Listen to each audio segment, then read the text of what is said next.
Hey friends, happy Sunday, November the 19th, day 27 of experiencing God. How have you experienced God today? So today I experienced God through the Word. So I was up early this morning. I was cleaning the kitchen, doing dishes. If you're following along, I'm usually doing that. Anyway, I was up early this morning doing that, and it's such a special time with me, with the Lord. He's with me, He's talking to me, and it's quiet and it's great. Anyway, this morning He was talking to me about sacrifice. And so I don't know if you've been following along, but the last couple of days I talked about Abraham and how God promised Abraham that he'd be a great nation at 75. And then in his 80s, he promised Abraham that he'd be a father. And then in his 90s, Abraham finally had a son, Isaac. And so in Genesis 22, God asked Abraham to make Isaac a sacrifice. And so Abraham was obedient. He got Isaac and he got all the things he needed for a sacrifice, and they headed to the altar. And he got ready to put his son Isaac on the altar. And when he did, to sacrifice him, and when he did, God provided a ram. And so here's the thing about a sacrifice, is that if you're going to be a Christian, you're going to have to sacrifice. We know in Matthew 16 that Jesus told the disciples, if any man should follow him, he better lay his life down and pick up that cross and follow him.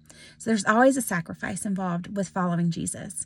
But the cool thing is that just as God provided a ram in the thicket, God provided a sacrifice for us. And the sacrifice is Jesus. And I want to encourage you today that in life, if you're going to follow Jesus, you're going to have to make a sacrifice. You're going to have to pick up that cross. You're going to have to follow him. And specifically, the Lord was talking to me about a sacrifice that he asked me to make in 2016. And so in 2016, the Lord asked me to give something. And it was a huge sacrificial thing that he asked me to give. And so I said yes to it, and I wasn't able to give it until 2022. So 8 years later, was I able to give that? But the cool thing is that just as God provided Jesus for the sacrifice, just as God provided the ram in the thicket for Abraham, God provided the sacrifice for me even before I was born. The sacrifice was coming to me before I even knew that the Lord was going to ask me to give it. And so I want to encourage you guys, if God has asked you to sacrifice something, he is already prepared to give you the thing that you need to sacrifice. He's going to make a way for it.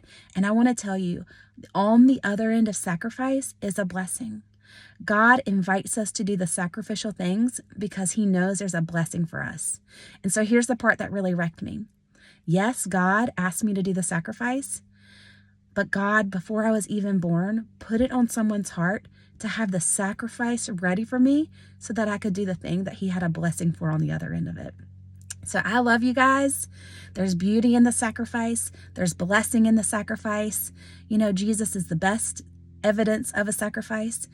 But even in our Christian walk, as we encounter sacrifice, I want to encourage you, lean into it because God has good stuff for us on the other end. So I love you guys.